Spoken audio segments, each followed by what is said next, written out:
والسلام علی سید الانبیاء محمد المصطفیٰ وعلی آلہ واصحابہ ہمارے چینل کو المجتبیٰ سبسکرائب کریں اور بیل آئیکن دبانا نہ بھولیں۔ فاعوذ باللہ من الشیطان الرجیم، بسم اللہ الرحمن الرحیم۔ ان الصلاۃ تنہی عن الفحشاء والمنکر، صدق اللہ مولانا العظیم وصدق رسولہ النبی الامین الکریم، ونحن علی ذلک لمن الشاہدین والشاکرین والآمنین والحمد للہ رب العالمین۔ میں نے جس آیت کریمہ کی تلاوت کا شرف حاصل کیا ہے، اس سے متعلق کچھ بولنے سے پہلے آئیے ہم اور آپ مل کر انتہائی محبت و عقیدت کے ساتھ اللہ کے محبوب دانائے غیوب امام الانبیاء سید الانبیاء صلی اللہ علیہ وسلم کی بارگاہ بے کس پناہ میں درود شریف کا نذرانہ پیش فرمانے سیدنا مولانا محمد وعلی آل سیدنا مولانا محمد مبارک وسلم، صلاۃ و سلام علیک یا رسول اللہ صلی اللہ تعالی علیہ وسلم۔ اللہ رب العزت کا ارشاد گرامی ہے، ان الصلاۃ تنہی عن الفحشاء والمنکر، بے شک نماز برائی اور بے حیائی سے روک دیا کرتی ہے۔ اسلام میں ارکان اسلام 5 ہیں، جس میں اسلام کا سب سے پہلا رکن، سب سے پہلا پلر ایمان ہے، کیونکہ ایمان اگر نہیں ہے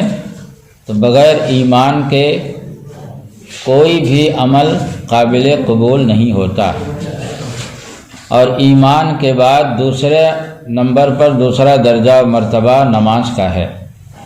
اور نماز اتنی اہم چیز ہے کہ نماز کو ایمان کے بعد اہم الفرائض کہا گیا ہے۔ نماز بہت اہم چیز ہے، اور آپ نماز کی اہمیت کا اندازہ اسی سے لگا سکتے ہیں کہ اللہ تعالیٰ نے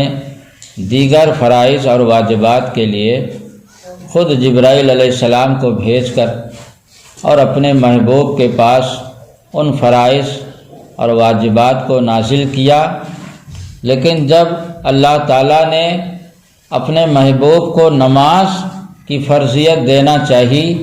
تو اپنے محبوب کو زمین پر نماز عطا نہیں کیا بلکہ عرش پر بلایا۔ اسی سے نماز کی اہمیت کا اندازہ لگائیں کہ نماز کتنی اہم چیز ہے۔ دوسری بات یہ ہے کہ نماز اتنی اہم چیز ہے کہ دیکھیے حج میں یہ قید لگی ہے کہ من استطاع الیہ سبیلا، قرآن میں ہے، حج وہ کرے جو حج کرنے کی سکت رکھتا ہو، استطاعت رکھتا، حج کر سکتا، یعنی سفر کا، سواری کا خرچ اس کے پاس ہو، آنے جانے کا خرچ ہو، جب تک واپس نہ جائے بال بچوں کا بھی خرچ دے کر گیا ہو، وغیرہ وغیرہ جو ضروری چیزیں ہیں ان کی سکت ہے۔ اگر ان چیزوں کی سکت اور استطاعت نہیں ہے آدمی کے پاس تو حج فرض نہیں ہے۔ معلوم ہوا حج کرنا ہر حال میں فرض نہیں ہے، بلکہ اس کے لیے شرائط ہیں، استطاعت کی سکت کی شرط ہے کہ اگر وہ شرائط پائے جائیں، پھر اس کے علاوہ صحت وغیرہ کا بھی معاملہ ہے کہ صحت بھی حج کے لائق ہو، کیونکہ حج میں جو ازدحام ہوتا ہے، ارکان میں جو دقتیں ہوتی ہیں، اگر آدمی بہت زیادہ بوڑھا ہو گیا ہے، بہت زیادہ کمزور ہو گیا ہے کہ وہ جانتا ہے کہ ہم ارکان نہیں ادا کر پائیں گے، یا یہ کہ ہم سواری پر نہیں بیٹھ پائیں گے، سفر کی صعوبت اور دقتیں نہیں برداشت کر سکتے ہیں، تو ایسی صورت میں بھی شریعت نے اس کے لیے ایک صورت رکھی ہے کہ ایسی صورت میں اگر آدمی سفر کے خرچ کی استطاعت رکھتا ہے تو وہ خود حج کرنے کے بجائے اپنی جگہ دوسرے کو بھیج کر حج کرا دے، جس کو حج بدل کہتے ہیں۔ تو وہ گنجائش ہے حج میں، ہر حال میں فرض نہیں، ہم یہ بتانا چاہتے ہیں کہ حج ہر حال میں فرض نہیں ہے بلکہ اس کے شرائط ہیں۔ اور اسی طرح آپ جانتے ہیں کہ روزہ کا بھی مسئلہ ہے کہ روزہ میں بھی اگر آپ کی صحت روزہ رکھنے کے لائق ہے تو آپ جو روزہ رکھیں، اگر صحت ایسی ہے، خدا نخواستہ کوئی ایسا مرض ہے کہ روزہ رکھتے ہیں تو طبیعت بگڑ جاتی ہے اور نہیں رکھتے ہیں تو طبیعت ٹھیک رہتی ہے،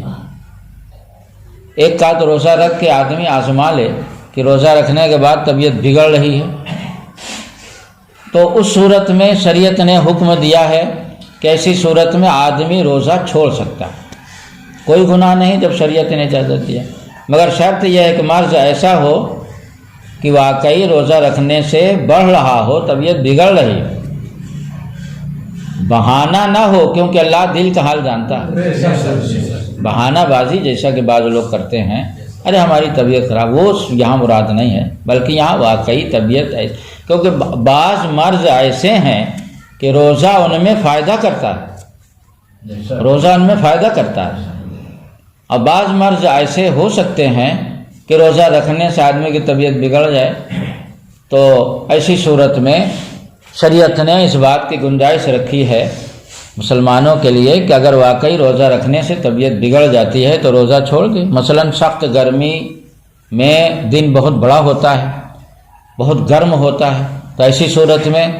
اگر طبیعت بگڑ رہی ہے تو روزہ چھوڑ دے، اور جب سردی میں دن چھوٹا اور ٹھنڈا ہوتا ہے اس میں روزہ رکھ کے دیکھے طبیعت نہیں بگڑتی ہے تو روزہ کی قضا اس میں کر دے، چلے گا، کوئی ایسی بات نہیں، اس میں کوئی گناہ نہیں ہے۔ اور اسی طرح زکوٰۃ بھی ارکان اسلام سے ہے، مگر وہ بھی ہر حال میں فرض نہیں ہے،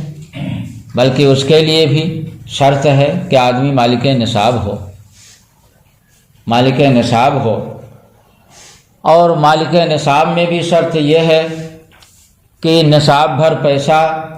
یعنی 52.5 تولہ چاندی کے برابر پیسہ، اور یا دکان پر سامان تجارت یا سونا چاندی وغیرہ وغیرہ کچھ بھی ایسی چیزیں ہوں تو 52.5 تولہ چاندی کی قیمت کے برابر ہو، جس کی قیمت نئے دور کے حساب سے 26-27 ہزار بنتی ہے، تو 26-27 ہزار روپے آدمی کے پاس، یا دکان اگر کاروبار کرتا ہے تو دکان پر سامان تجارت 26-27 ہزار یا اس سے زیادہ کا ہے، یا یہ کہ وہ آدمی کے پاس پیسہ نہیں ہے، سونا چاندی ہے، تو اس پر زکوٰۃ فرض ہے، اور وہ بھی جو ہے تو اس میں بھی بہت سے شرائط ہیں، مثلا یہ کہ کھانا خرچہ جو آپ کا سال میں، مثلا آپ 15 رمضان کو زکوٰۃ دیتے ہیں، آپ نے مقرر کر رکھا ہے، تو 15 رمضان آنے سے پہلے آپ کا جو بھی خرچہ ہو گیا آپ کی ضرورت میں، شادی میں، بیاہ میں، دکان میں، مکان میں، کھانا میں، خرچہ میں جو بھی نکل گیا اس کا کوئی حساب نہیں، یعنی اس پر زکوٰۃ نہیں ہے۔ 15 رمضان کو آپ نے تاریخ مقرر کی تو 15 رمضان جس وقت آپ زکوٰۃ ادا کرتے ہیں اس دن، اس وقت جو آپ کے بچت میں ہے 10,000 20,000 اگر ہے آپ کی بچت میں تو اس پر زکوٰۃ نہیں ہے،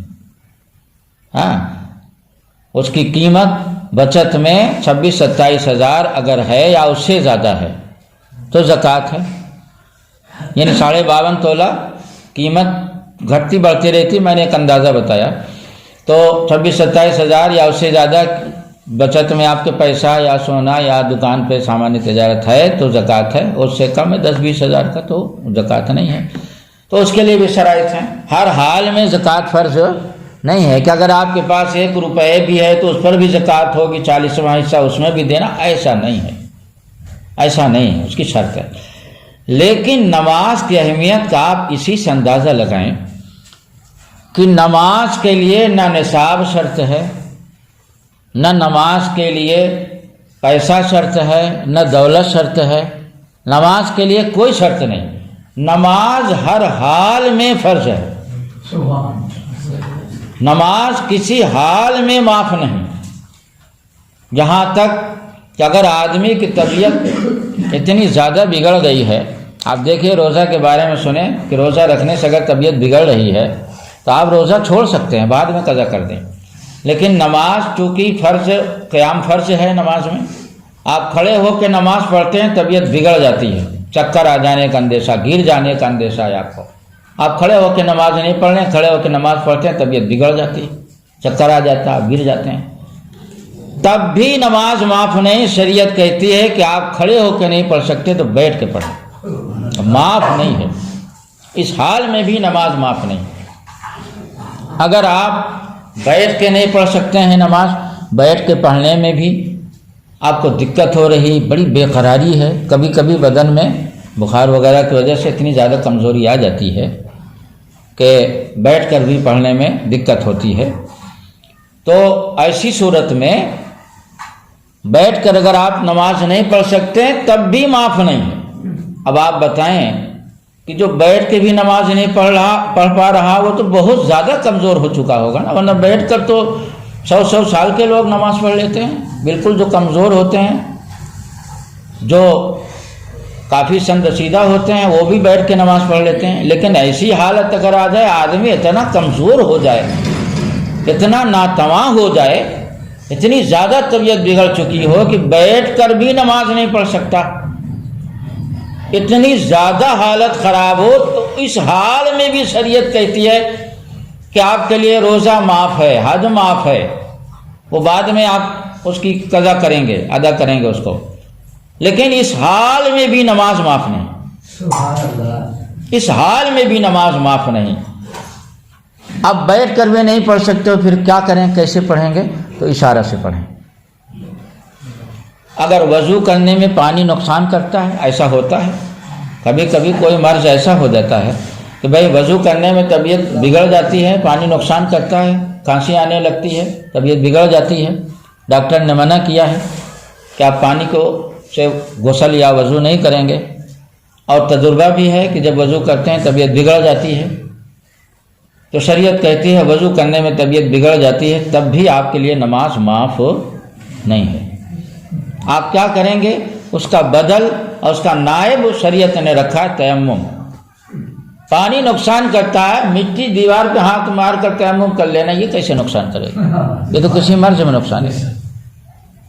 ہاں، پتھر آپ کے پاس ہے، دھول اس پر ہونا ضروری نہیں. جو چیز مٹی کے جنس سے ہے، تیمم پر تفصیل سے میں تقریر کر چکا ہوں کسی جمعہ کو، تو پتھر اور دیوار ہے اور مٹی کا ڈھیلا ہے، مطلب جو بھی چیزیں زمین کی جنس سے ہیں، مٹی کی جنس سے ہیں، تو اس پر دھول ہو یا نہ ہو تو اس پر جو ہے پتھر کا آپ ایک ٹکڑا رکھ لیں اپنا بستر کے بغل میں، اور اسی پر ہاتھ مار کے آپ وضو کر سکتے ہیں، اور ایک پتھر پہ بار بار وضو کر سکتے ہیں، اس میں بھی کوئی دقت نہیں. جیسے ایک پانی سے آپ نے وضو کیا، وہ پانی دوبارہ استعمال نہیں کر سکتے. تیمم میں ایسا نہیں ہے. تیمم میں آپ ایک پتھر پر، مٹی کا ایک ڈھیلے پر آپ بار بار کر سکتے ہیں، بشرطے کہ ہاتھ اس پر پورے طور پر مس ہو جائے، دھول ہو یا نہ ہو، زمین کے جنس سے ہونا ضروری ہے. تو یہ ہے، یہاں تک میں نے اسلامی کتابوں میں پڑھا ہے کہ اگر خدا نخواستہ کہیں سیلاب آ گیا، آدمی بہہ گیا، اب وہ ہاتھ پاؤں مار کر تیر کر کسی طرح اپنی جان بچا رہا ہے، ایک طرف اس کی جان پر پڑی ہوئی ہے، جان بچانے میں لگا، اور دوسری طرف دیکھ رہا ہے کہ اگر نماز نہیں پڑھیں گے تو دن ڈوب جائے گا، مثلاً عصر کا ٹائم ہے، اور دیکھ رہا ہے کہ اب اگر ہم جو ہے تو تیرنے ہی میں لگے رہ گئے تو دن ڈوب جائے گا، عصر قضا ہو جائے گی. اب آپ بتائیں کہ جب آدمی چاروں طرف پانی ہی پانی ہو، کس قدر آدمی کے دل دماغ میں دہشت تاری رہتی ہے، یہ اللہ پتہ نہیں بچیں گے کہ نہیں بچیں گے، ہم کنارے تک پہنچ پائیں کہ نہیں. سیلاب کے ہپیڑوں نے اس کو اپنی زد میں لے لیا. ایسی حالت میں، ایسی صورت میں شریعت کہتی ہے کہ اگر کوئی پیڑ کی ڈال، کوئی تختہ وغیرہ ایسا آپ کے قریب سے گزرا جس کو پکڑ کے آپ اشارے سے آپ اپنی جان بچا سکتے ہیں، یعنی تیرنے کی ضرورت آپ کو نہیں ہے، اس تختے یا لکڑی وغیرہ کو پکڑ کر آپ اشارے سے نماز پڑھ سکتے ہیں تو اسی حال میں پانی کے اندر بھی نماز معاف نہیں۔ اب اس سے نماز کی اہمیت کا اندازہ لگاؤ کہ اللہ رسول کی بارگاہ میں نماز کتنا اہم فرض ہوگا۔ ایسی مجبوریوں میں نماز معاف نہیں، تو جو بغیر مجبوری کے نماز چھوڑ رہے ہیں، اب پوچھو دلیری اور جرات مندی دیکھیے، گناہ کرتے کرتے آدمی کا جب دل سیاہ ہو جاتا ہے، دلیری اور جرات مندی دیکھیے۔ یہ پوچھو نماز پڑھتے ہیں آپ؟ بڑی دلیری سے جی حضرت نماز پڑھتے ہیں۔ اچھا پانچوں ٹائم نہیں، جمعہ یہ حال، 3 بار جی کہا، اور وہ بھی جمعہ کے لیے، ان کو پتہ ہی نہیں 5 وقت کی نماز فرض ہے۔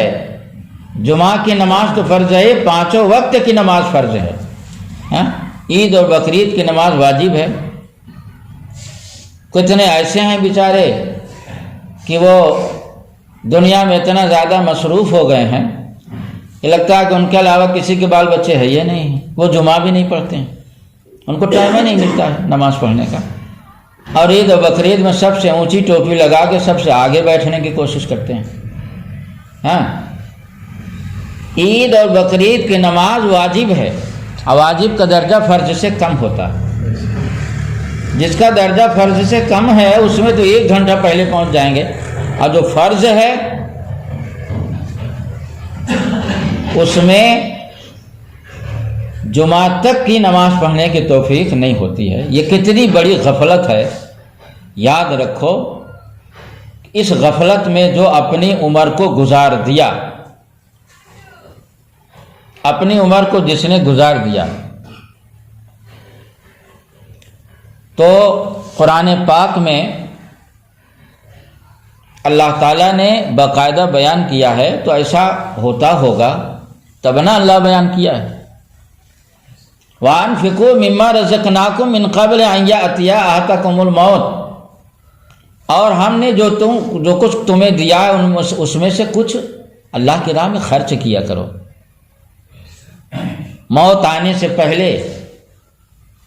کہ جب موت آ جائے تو ان یاتی احدکم الموت فیقول رب لولا اخرتنی الی اجل قریب، تو جب موت آ جائے تو کہو پھر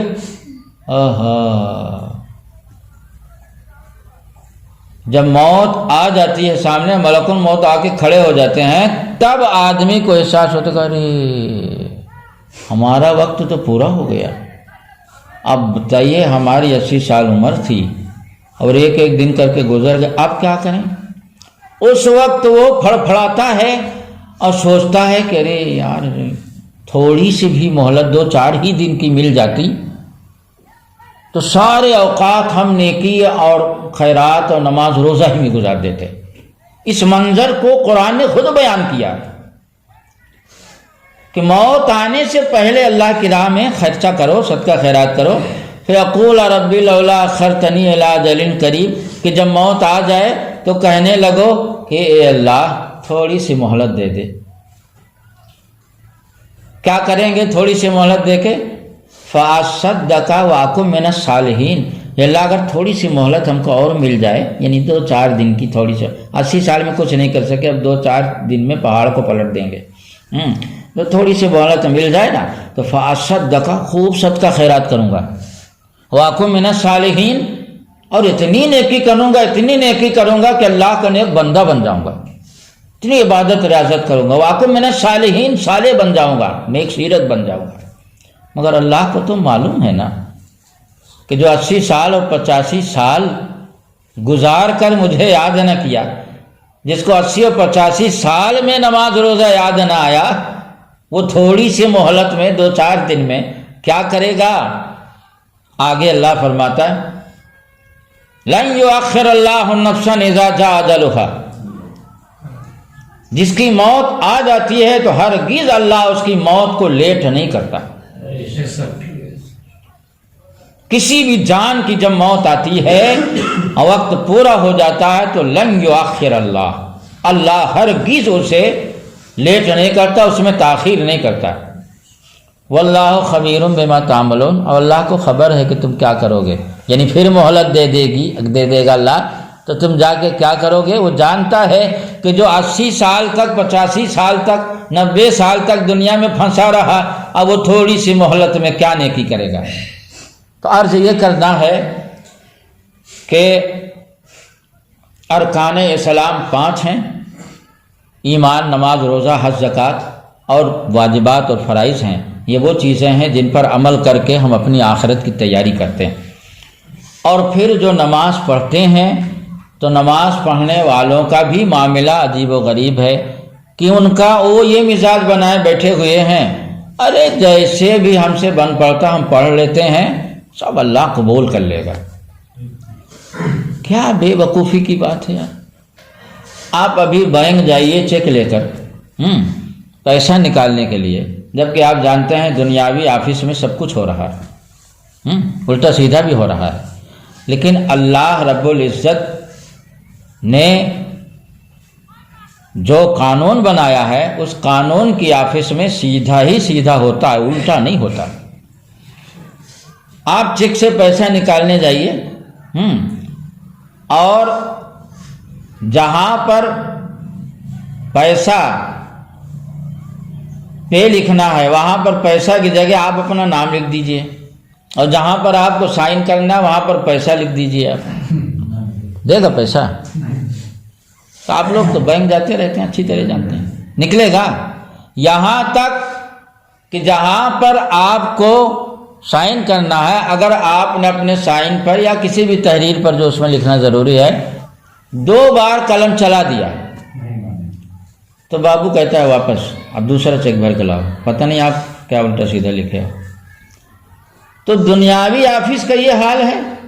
کہ اگر ایک شبد پر، ایک لفظ پر ہم ڈبل قلم چلا دیں تو وہ اس کی مانتا نہیں ہوتی ہے،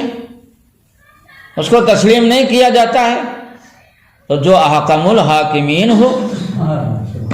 اس کی بارگاہ میں الٹی سیدھی نماز پڑھا، اس کے بعد ارے اللہ سب قبول کر لے گا، یہ کوئی بات ہے یار۔ تو اس لیے نماز اگر ہم پڑھیں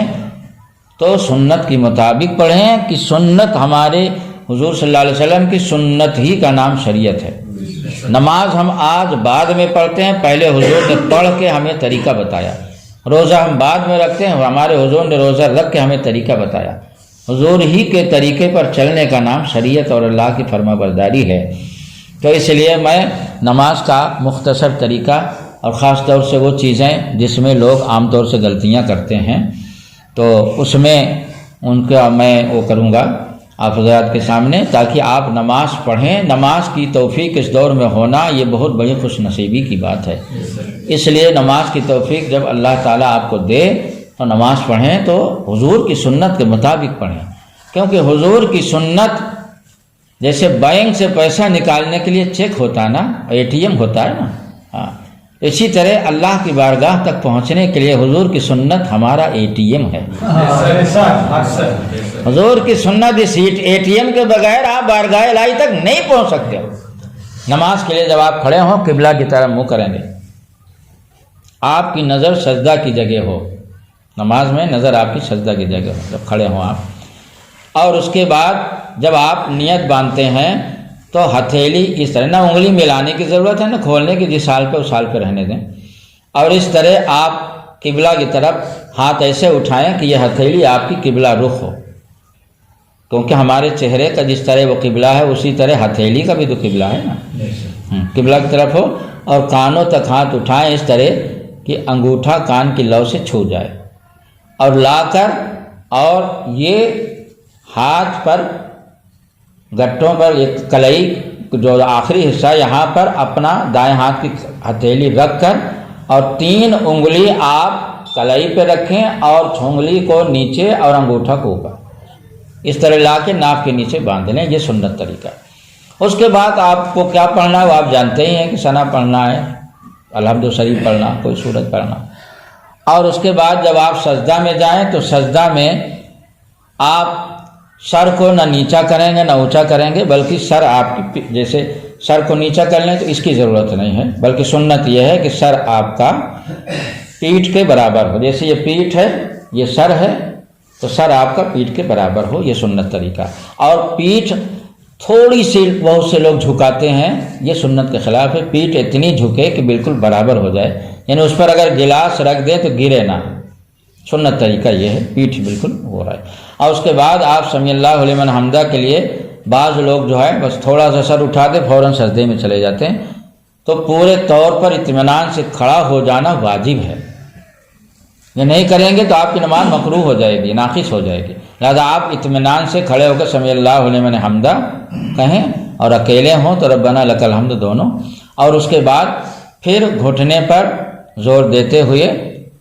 یہ اگر گھٹنے میں تکلیف ہو تو اس کی الگ بات ہے، کہ جس طرح آپ کر سکتے ہیں اس طرح کریں، مجبوری کا مسئلہ الگ ہوتا ہے، مطلب عام حالات میں جو سنت طریقہ وہ ہم بتا رہے ہیں۔ اس کے بعد آپ جو ہے پہلے زمین پہ گھٹنا رکھیں، پھر ہاتھ، اور پھر ناک، اور پھر پیشانی۔ سجدے میں بعض لوگ کبھی پیشانی رکھتے ہیں ناک نہیں رکھتے ہیں، تو یاد رکھیں کہ اس سے بھی نماز آپ کی ناقص ہو جائے گی۔ پیشانی اور ناک کی ہڈی مطلب، اور پیشانی اور ناک کی ہڈی اس طرح آپ سجدہ کریں کہ جم جائے، یعنی کوئی موٹا گدا ہے اس پہ جو ہے پیشانی جمتی نہیں ہے، لہذا اسی لیے گدے پر نماز پڑھنے سے منع کیا جاتا ہے نا، یا کوئی بھی نرم چیز ہو اتنی کہ آپ کی پیشانی اس پر جمے نہ، تو اس پہ نماز نہیں ہوگی، بلکہ ایسی چیز ہونی چاہیے، اگر پتلا گدا ہے کہ پیشانی جم جاتی ہے، رک جاتی ہے زمین پر، تو سجدہ ہو جائے گا۔ تو سجدے میں ناک اور پیشانی دونوں کو زمین پہ لگانا ضروری ہے، ہاں دونوں لگائیں گے۔ اور اس کے بعد جب پہلے سجدے سے اٹھیں گے تو بعض لوگ تھوڑا سر اٹھا کے پھر جو ہے چلے جاتے ہیں، ان کی نماز مکروہ اور ناقص ہو جاتی ہے۔ اطمینان سے بیٹھ جائیں، ہاں پہلے سجدہ سے، اس کے بعد دوسرا سجدہ کریں۔ یہ ایک رکعت کا طریقہ میں نے بتایا، اور باقی رکعتیں آپ کو اسی طرح پڑھنی ہیں۔ اور خاص طور سے جو نماز میں غلطیاں لوگ کرتے ہیں، اس خاص ایک غلطی کو میں بتاتا ہوں، اور آپ حضرات اس غلطی کو غور سے سنیں اور اس پر دھیان رکھیں، اور اس کو خاص طور سے توجہ کے ساتھ نماز میں خیال رکھا کریں، کیونکہ نماز میں جب آپ سجدے میں جاتے ہیں تو پیر کا ایک انگوٹھے، دونوں پیر کے ایک انگوٹھے کا پیٹ زمین سے لگنا فرض ہے۔ ہم نے سجدے میں اپنی آنکھ سے مساجد میں لوگوں کو دیکھا، بعض لوگوں کو کہ جب سجدے میں جاتے ہیں تو کوئی پیر کو اٹھائے رہتا ہے، زمین سے لگاتا ہی نہیں، اور کوئی پیر کو لگاتا ہے تو انگلیوں کا نوک زمین سے لگاتا ہے، انگلیوں کا پیٹ نہیں لگاتا ہے۔ تو آپ زمین میں جب پیر اگر ایسے اٹھائے ہوئے ہیں پیر تو نماز نہیں ہوگی، کیونکہ فرض ادا نہیں ہوا۔ اور اگر آپ ایسے رکھے ہوئے ہیں، یعنی صرف پیر کی انگلیوں کی نوک زمین سے چھوئی ہوئی ہے، تب بھی نماز نہیں ہوگی، بلکہ آپ کو انگلیوں کو توڑ دینا ہے۔ میں سجدہ خود کر کے آپ کو دکھاتا ہوں، اور آپ ہمارے پیر کی انگلیوں کو دیکھیں، پیر کی 10 انگلیوں کو زمین سے، پیر کے 10 انگلیوں کا پیٹ لگانا سنت ہے، اور ایک انگوٹھا کا پیٹ کم سے کم لگانا فرض ہے، اور اس کے بغل کی انگلیوں کا پیٹ لگانا واجب ہے۔ چنگلی کا پیٹ نہیں لگ سکتا کیونکہ وہ چھوٹی ہوتی تو وہ معاف ہے، اس میں کوئی وہ نہیں ہے، لیکن کم سے کم انگوٹھا کا پیٹ اور اس کے بغل کی انگلیوں کا پیٹ زمین سے لگائیں،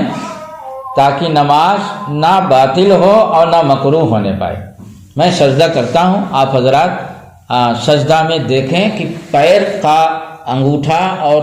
انگلیوں کا پیٹ کیسے زمین سے لگانا چاہیے، کہ لوگ نماز 80 سال پڑھتے ہیں۔ حدیث شریف میں یہ بھی قیامت کی نشانیوں میں سے ایک نشانی یہ بھی بتائی گئی ہے